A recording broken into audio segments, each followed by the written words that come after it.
एक और बड़ी खबर आपको बता दें, इजराइल और हमास में जंग और ज्यादा भीषण हो चली है। हमास के हमले के बाद इजराइल लगातार हमले कर रहा है। युद्ध में अभी तक इजराइल के 300 लोगों के मारे जाने की खबर है, जिसमें 1590 लोगों के जख्मी होने की भी जानकारी है। वहीं इजराइल के हमले में 232 लोग मारे गए हैं, 1790 लोग जख्मी हुए हैं। दोनों तरफ से भारी नुकसान हुआ है। हमास ने इसकी शुरुआत कर दी है। इजराइल पर जबरदस्त हमला किया गया तो लेकिन अब इजराइल ने भी मोर्चा संभाल लिया है। 300 लोगों की यहां पर पहले मौत हुई और उसके बाद इजराइल ने जब अटैक किया तो जानकारी यह मिली कि 232 लोग मारे गए हैं, 1790 लोग यहां पर जख्मी हुए हैं। यह आंकड़ा अभी और भी ज्यादा इसीलिए बढ़ सकता है क्योंकि अभी भी युद्ध की तस्वीरें वहां से निकलकर सामने आ रही हैं। पूरी रात रॉकेट से वहां पर हमले किए गए हैं। हमास ने पहले हमला किया और उसके बाद अब इजराइल बख्शने के मूड में यहां पर दिखाई नहीं दे रहा। युद्ध का ऐलान कर दिया है, दावा किया है कि जीत इस युद्ध में इजराइल की ही होने वाली है। दोनों तरफ से बहुत नुकसान हुआ है, लेकिन इजराइल के साथ अब दुनिया के कई देश यहां पर खड़े होते हुए, साथ देते हुए, समर्थन करते हुए भी दिखाई दे रहे हैं।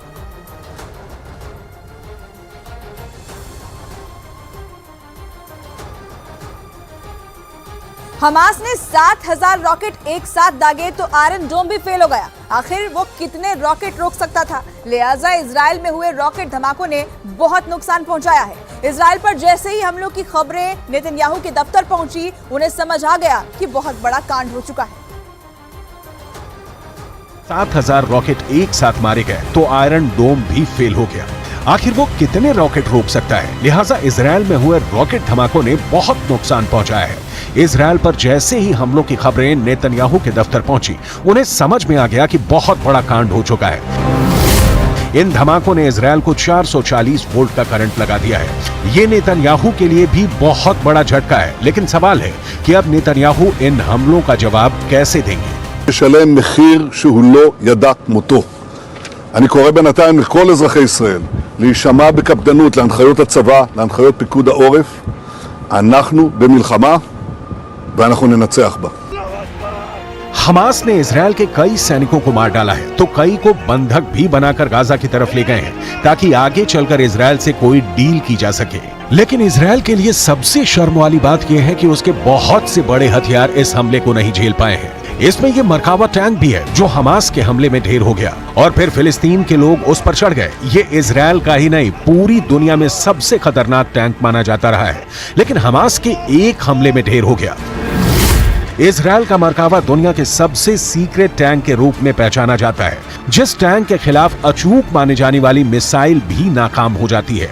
यह ऐसा टैंक है जिसे लेकर इजराइल ने फैसला किया है कि वो इसे कभी किसी देश को नहीं बेचेगा। जिस जलते हुए टैंक की तस्वीरें पूरी दुनिया देख रही है, उसी मरकावा टैंक को लेकर बहुत सी बातें हैं जो आज भी इजराइल की डिफेंस इंडस्ट्री के अंदर ही सीक्रेट बनी हुई हैं। दुनिया इस टैंक के बारे में बहुत सी बातें नहीं जानती है। इजराइल की भाषा हिब्रू में मरकावा का मतलब होता है रथ, और अब इसी पर फिलिस्तीन के लोग सवार हैं।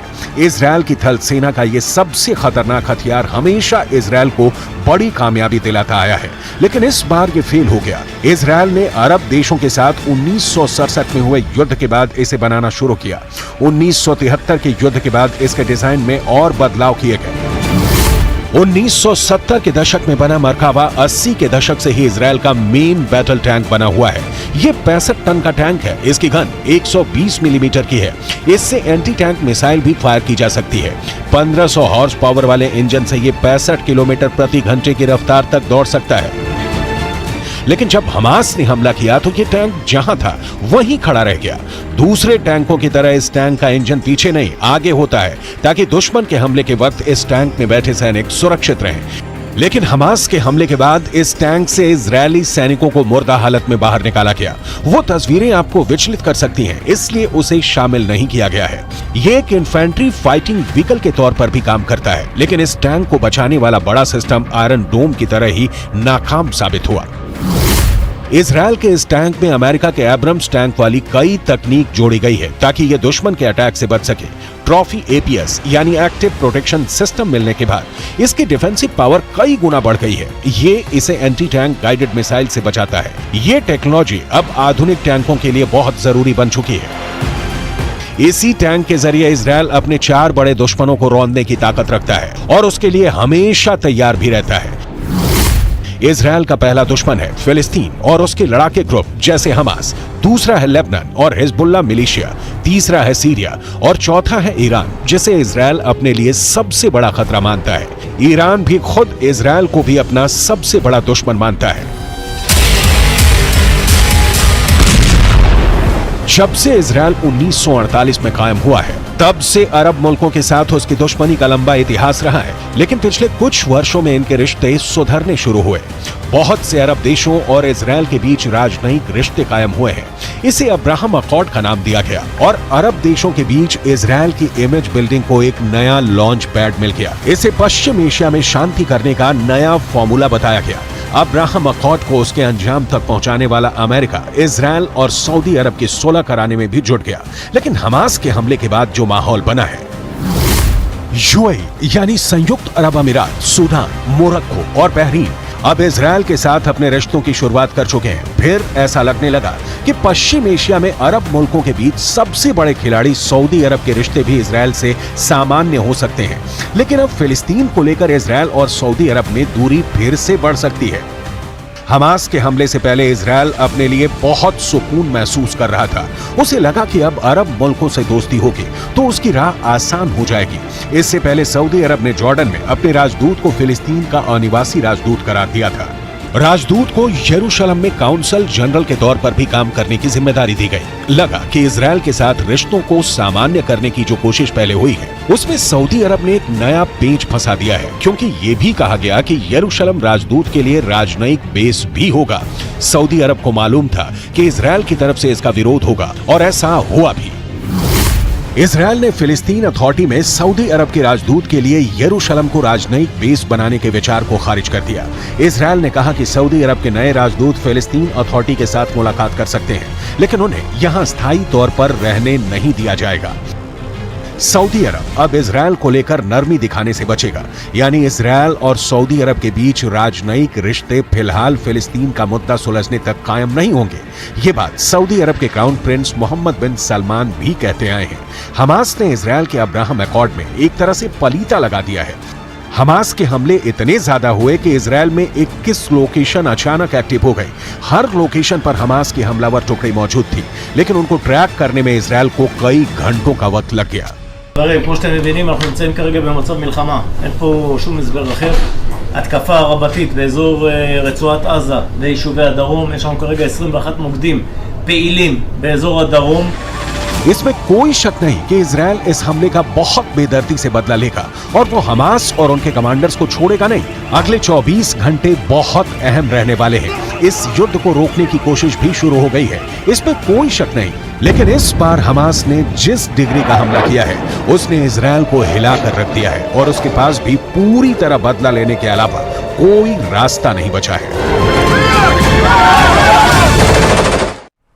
और उधर हमास और इजरायल के बीच जंग की नई तस्वीरें सामने आने लगी है। हमास के हमले के बाद इजरायल में वहां के सुरक्षा बल फौरन एक्शन में आ गए थे। नई तस्वीर इजरायल के ओफाकीम शहर की है, जहां इजरायल की सिक्योरिटी फोर्स हमास के आतंकियों से जंग आमने सामने कैसे लड़ी जा रही है, इन तस्वीरों को देखकर यह भी समझा जा सकता है। ये तस्वीरें आप देखिए इजरायल के ओफाकीम से सामने आई है और ये उसके बाद की तस्वीर है जब पहले हमला किया गया और उसके बाद जंग की ये नई तस्वीरें हैं। इजराइल में वहां के जो सुरक्षा बल है वो कैसे फौरन एक्शन में आ जाते हैं, इन तस्वीरों को देखकर समझा जा सकता है। ये नई तस्वीर जो है आपके टीवी स्क्रीन पर हम आपको दिखा रहे हैं, इजराइल के ओफाकीम शहर की है, जहां इजराइल की सिक्योरिटी फोर्स हमास के आतंकियों से जंग आमने सामने लड़ रही है।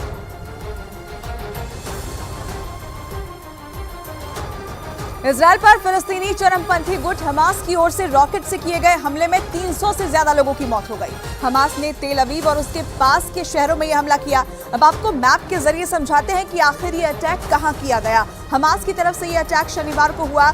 इजरायल को इसकी बिल्कुल भी भनक नहीं थी। कौन कौन से वो शहर थे इस मैप के जरिए आप समझिए। तेल अवीव वो शहर जहां पर अटैक किया गया, इसके अलावा अश्कलोन में यहां पर अटैक हुआ है और साथ ही बीरशेवा में भी अटैक किया गया है। 3 प्रमुख शहर जो इजरायल के बताए जाते हैं, वहां पर हवाई हमले किए गए और 7000 रॉकेट दागने का यहां पर दावा किया गया है, जो अपने आप में चौंकाने वाला है। और उसके बाद सवाल भी उठने लगे हैं कि आखिर इजरायल का जो आयरन डोम है यहां पर फेल कैसे हो गया।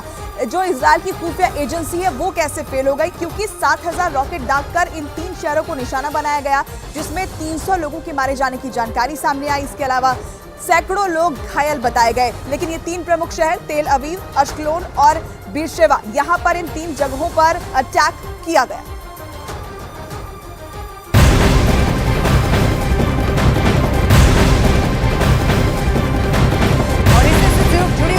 की एक और बहुत बड़ी खबर मिल रही है। केंद्रीय मंत्री अनुराग ठाकुर ने इजराइल पर हुए आतंकी हमले की निंदा की है। उन्होंने ये साफ कर दिया है कि भारत सरकार इजराइल के साथ इस वक्त खड़ी हुई है। ये बड़ी खबर हम आपको बता रहे हैं। केंद्रीय मंत्री अनुराग ठाकुर ने इस हमले की निंदा की है और साथ ही ये भी अपना रुख, भारत सरकार का रुख क्या है, हिंदुस्तान का रुख क्या है, ये साफ कर दिया है और ये कहा कि इस वक्त जो भारत सरकार है वो इजराइल के साथ खड़ी हुई है। आपको बताते चले, हमास ने इजराइल पर बहुत खतरनाक हमला किया है। हालांकि इजराइल की तरफ से भी अब हमले किए जा रहे हैं और पूरी दुनिया अब यही कह रही है, जो लोग इजराइल के समर्थन में है, कि इजराइल को अपनी सुरक्षा का अधिकार है। किसी भी आतंकी हमले की जितनी निंदा की जाए उतनी कम है और कल ही भारत सरकार ने कह दिया था कि इजराइल के साथ खड़े हैं। ये दुखद है कि किस तरह से घुसपैठ होकर आम नागरिकों के ऊपर हमला होना। हमास, ये नाम पूरी दुनिया के सोशल मीडिया में इस वक्त ट्रेंड कर रहा है। हमास ने 100 साल तक इजराइल से युद्ध करने की कसम खाई है, लेकिन हमास ने जिस तरह की जुर्रत दिखाई है और जिस तरह का जवाब इजराइल ने दिया है, लगता है कि अब हमास के दिन गिने चुने रह गए।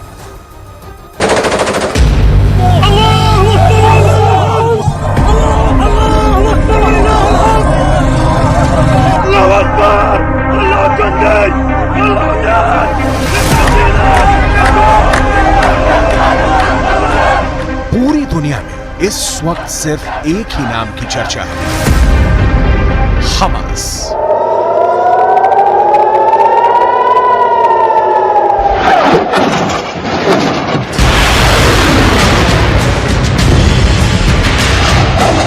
इजराइल जैसे बेहद शक्ति संपन्न देश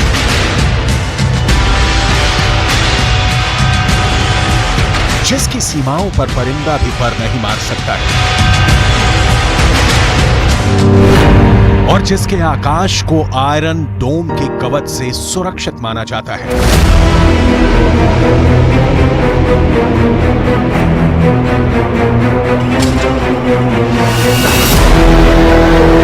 यहां तक कि जिसके खतरनाक हथियारों के बारे में दुनिया में बड़े बड़े दावे किए जाते हैं, उस इजराइल के अंदर सीमाओं को तोड़ते हुए हमास के लड़ाके इजराइल के अंदर घुस गए।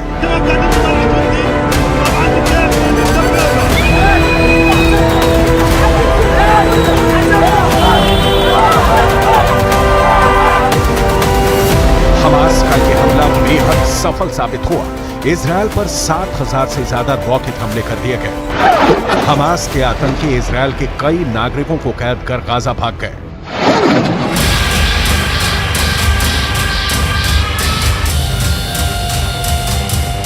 इजराइल के अखबार जो दावा कर रहे हैं उसके मुताबिक हमास इजराइल के अंदर घुसकर घरों में आग लगाने लगा और लोगों पर फायरिंग करने लगा।